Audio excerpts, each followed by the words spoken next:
민수기 20장 말씀입니다. 무리바에서 백성들이 하나님과 다툰다. 물 때문에 다투는 내용이 나오고 아론이 죽는 그런 말씀이 나옵니다. 1절에 보면요. 첫째 달에 이스라엘 자손 곧 온 회중이 신광야에 이르러 백성이 가데스에 머물더니 미리암이 거기서 죽음에 거기에 장사되니라. 모세의 누나 미리암이 여기서 죽는다라고 하는 것입니다. 이제 출애굽의 이 광야의 여정, 출애굽하고 나서 이 광야를 여행하는 광야의 여정이 끝이 보입니다. 지금 한 40년째 이제 되어서 끝이 보이는 그때에 미리암이 여기서 죽게 됩니다. 첫째 달에 미리암이 죽고 다섯째 달에는 아론이 죽습니다. 2절에 보면 회중이 물이 없으므로 모세와 아론에게 모여드니라. 이 물이 이제 언제나 이 물이 얼마나 귀하지 않습니까? 짐승을 먹일 때나 사람들이 살아갈 때나 물이 풍부하다는 것은 참 복입니다. 물이 광야에서 물이 당연히 귀합니다. 그런데 이 물이 이제 없으므로 귀함으로 모세와 아론에게 모여드니라. 뭐하러 모여들었겠습니까? 이제 보면 3절에 백성이 모세와 다투어 말하여 이르되 우리 형제들이 여호와 앞에서 죽을 때에 우리도 죽었더라면 좋을 뻔하였도다. 자꾸 죽는다는 말을 합니다. 지금 몇 년째라고요? 지금 40년째. 한 40년 세월 지났는데도 조금만 힘들면 어려우면 뭐 한다는 말이 나옵니까? 죽는다는 말이 나옵니다. 죽을 상황도 아닙니다. 물이 완전히 없으면 이 백성들이 살아갈 수 있겠습니까? 40년 가까이 지금 40년 세월을 광야에서 잘 살아왔어요. 물이 하나도 없었으면 지금까지 살아왔겠습니까? 차라리 진짜 어렵고 가난하면 불평할 수도 없을 수도 있습니다. 너무 힘드니까. 그런데 불평 원망이 어떻게 가난할 때보다 부자가 될수록 더 많아진다는 것입니다. 습관적으로 나오고 있습니다. 이 불평 원망이. 그래서 우리 형제들이 광야에서 고라의 자손이 죽을 때도 있었고 여러 번 죽을 때가 있지 않습니까? 그럴 때 차라리 우리가 죽었더라면 좋았겠다. 이렇게 또 불평하기 시작합니다. 4절에요. 너희가 어찌하여 여호와의 회중을 이 광야로 인도하여 우리와 우리 짐승이 다 여기서 죽게 하느냐.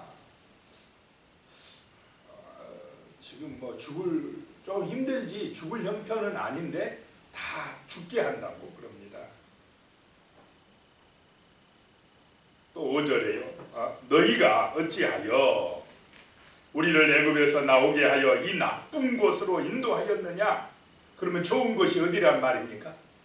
애굽이 좋은 곳이다. 세상이 오히려 좋다. 이건 하나님 말씀 따라 언약 따라 나왔더니 힘들기만 하다. 라고 하는 것입니다. 이곳에는 파종할 곳이 없고 무화과도 없고 포도도 없고 석류도 없고 마실 물도 없도다. 꼭 없는 것만 찾아요. 그래도 하나님이 40년 동안 잘 먹이시고 입히시고 인도하셨습니까? 안 하셨습니까? 인도하시고 낮에는 구름기둥으로 밤에는 불기둥으로 아침마다 만나를 내려주시고 하나님이 지키시고 도우시고 보호해 주시어서 우리 인생 살아오지 않았습니까? 하나님의 은혜로 살아온 줄로 믿습니다. 그 은혜를 생각하면 감사가 나와야 되는데 꼭 없는 거, 힘든 거, 주로 먹고 사는 문제 때문에 원망, 불평합니다. 어떻게 먹고 살아야 되냐고. 힘들어 힘들어서 못 살겠다. 그러면서 그래도 굶어 죽지 않고 살아간다면 참 감사해야 된다라고 하는 것입니다. 제가 가끔 이야기하지만은 우리나라를 헬조선이다, 뭐 지옥조선, 지옥나라다 이렇게 이야기를 하는 사람들에 대해서 한 탈북자가 하는 얘기가, 그런 사람은 북한에 일주일만 보내서 살게 하게 오면 이 대한민국이 얼마나 살기 좋은 나라라는 것을 정말 알 수 있을 것이다. 그러면서 이 탈북자가 자기는 그런 사람 들으면 정말 기분 나쁘다고. 북한에서 너무 못 살아가지고 굶어 죽을 뻔했답니다. 그냥 먹을 것이 없어가지고. 그래가지고 이 남한으로 왔는데 너무너무 천국 같더랍니다. 우리 한국이. 근데 여기서 뭐 지옥조선이다 막 그런 말 하면은 자기는 못마땅하대. 이렇게 불평하고 원망하기 시작하면은 끝이 없다라고 하는 것입니다. 그러니까 습관적으로 이스라엘 백성들이 지금 원망하는 것을 보게 됩니다. 그랬더니 6절에 모세와 아론이 회중 앞을 떠나 회막문에 이르러 엎드리매 여호와의 영광이 그들에게 나타나며. 자, 모세와 아론이 백성들이 원망하니까 어디로 갔습니까? 회막문에 가서 엎드렸다라고 하는 것입니다. 엎드렸다. 자, 문제가 있고 어려움이 있을 때에 정말 하나님 앞에 엎드리는 것이 상책이다라고 하는 것입니다. 하나님의 은혜와 도우심을 구해야 된다는 것입니다. 백성들도 물이 없고 힘들면 그 전능하신 하나님 앞에 기도하면서 하나님 아버지 우리를 도와주시옵소서, 이 어려움과 고난을 이길 수 있도록 지혜도 주시고 또 그런 은혜를 복을 내려 주시옵소서라고 기도하면서 하나님의 도우심을 구했으면 얼마나 좋았겠습니까? 그런데 막 불평하고 원망하며 모세와 아론을 향해서 너희가 어찌하여 우리를 죽이려고 이 광야로 인도했느냐라고 한 것, 정말 이것은 불신앙이라는 것입니다.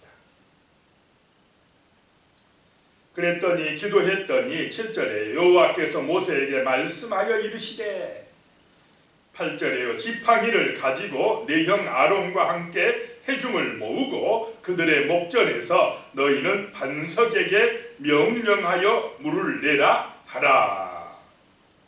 내가 그 반석이 물을 내게 하여 회중과 그들의 짐승에게 마시게 할지니라.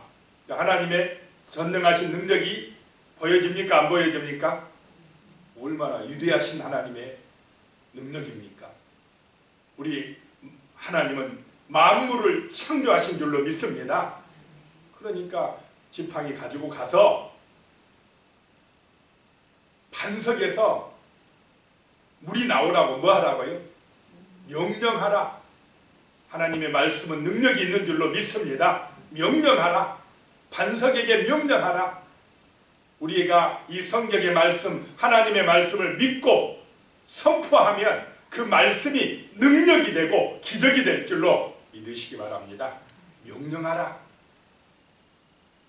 그래서 9절에 모세가 그 명령대로 여호와 앞에서 지팡이를 잡으니라. 지팡이를 딱 잡고 반석에게 뭐 하라고요? 명령하라. 물을 내라고 명령하라. 그랬는데 10절에 보면 모세와 아론이 회중을 그 반석 앞에 모으고 모세가 그들에게 이르되 반역한 너희여 들으라. 우리가 너희를 위하여 이 반석에서 물을 내랴 하고. 좀 모세가 화가 났습니까? 안 났습니까? 지금 화가 날만도 합니다. 근데 모세는 가장 지상에서 온유한 사람이라고 민수기의 10장에 보면 나오는데, 그런 온유한 모세도 여기서는 굉장히 화가 났는 것 같아요. 이 반역한 무리들아 막 화를 내고, 이 반역한 너희여 들으라. 우리가 너희한테 물을 내라고 그러냐? 자꾸 누가 나와요 여기서? 급하니까 우리가 나와요. 우리가 능력이 있다고 우리가 우리한테 내라고 그러냐? 그러면서 좀 화가 난 모습을 볼 수가 있습니다. 그러면서 11절에 모세가 그의 손을 들어 그의 지팡이로 반석을 2번 치니 물이 많이 솟아나므로 회중과 그들의 짐승이 마시니라. 성길 내가지고 2번 안 쳐도 말씀만 해도 물이 나왔을 텐데 화가 났던 것 같아요. 모세가 그냥 지팡이로 반석을 2번이나 내리쳤습니다. 그래서 엄청나게 물이 솟아나왔다라고 하는 것입니다. 그랬는데 12절에 보면 여호와께서 모세와 아론에게 이르시되 너희가 나를 믿지 아니하고 이 화를 내고 또 이렇게 한 게 이제 하나님을 불신한 것이 돼버립니다. 믿지 아니하고 이스라엘 자손의 목전에서 내 거룩함을 나타내지 아니한 거로 너희는 이 회중을 내가 그들에게 준 땅으로 인도하여 드리지 못하리라 하시니라. 너희는 요단강까지만 가고 거기서 끝. 너희의 사명은 끝나. 여기서 조금 잘했으면 아마 요단강까지 건너가서 그 땅 가나안 땅도 밟아보지 않았을까 하는 생각도 해봤습니다. 참 그렇게 겸손하고 온유한 모세도 여기서는 참 화를 내가지고 하나님 앞에서 이렇게 꾸중을 듣는 것을 보게 됩니다. 그 다음에 14절에 보면요, 모세가 가데스에서 에돔 왕에게 사신을 보내며 이르되 당신의 형제 이스라엘의 말에 우리가 당한 모든 고난을 당신도 아시거니와. 자, 모세가 이제 에돔 왕에게 사신을 보냈다는 것입니다. 자, 에돔 나라는 형제 국가입니까 아닙니까? 에돔 나라는 누구의 후손이 세운 나라입니까? 에서의 후손. 그래서 에서와 야곱은 이삭의 아들로 쌍둥이였지 않습니까? 그 에서, 야곱의 형 에서의 후손이 에돔 족속입니다. 그러니까 우리 형제 국가 아니냐 하면서 사신을 보냈습니다. 17절에 보면 청하건대 우리에게 당신의 땅을 지나가게 하소서. 우리가 밭으로나 포도원으로 지나가지 아니하고 우물물도 마시지 아니하고 왕의 큰 길로만 지나가고 당신의 지경에서 나가기까지 왼쪽으로나 오른쪽으로나 치우치지 아니하리라 한다고 하라 하였더니, 자, 이 에돔 나라를 통과해야 가나안 땅으로 갈 수가 있습니다. 그러니까 왕의 큰 대로로만 지나갈 테니까 우리가 피해를 전혀 입히지 아니할 테니까, 혹시 물 먹으면 돈 내고 먹을 테니까 큰 길로만 지나가게 해 주십시오라고 모세가 사신을 에돔 왕에게 보냈다라고 하는 것입니다. 그런데 어떻게 됐습니까? 18절에 에돔 왕이 대답하되 너는 우리 가운데로 지나가지 못하리라. 내가 칼을 들고 나아가 너를 대적할까 하노라. 이 참 형제 국가인데 그냥 어딘가라면 지나가라고 하는 것이 그게 참 사랑 아니겠습니까? 또 지나갈 때에 40년 나그네 세월을 해온 자기 어떻게 보면 형제 국가인데 지나갈 때 좀 물도 먹게 하고 좀 배고플 때 좀 먹을 것도 좀 백성들에게 나눠주게 하고 그러면 얼마나 아름답겠습니까? 그런데 이 에돔이 못 지나가게 막아버립니다. 그래서 할 수 없이 백성들이 그냥 험한 길을 돌아서 가야만 했습니다. 22절에 보면요, 이제 이스라엘 자손 곧 온 회중이 가데스를 떠나 호르산에 이르렀더니 이 호르산에서 아론이 죽습니다.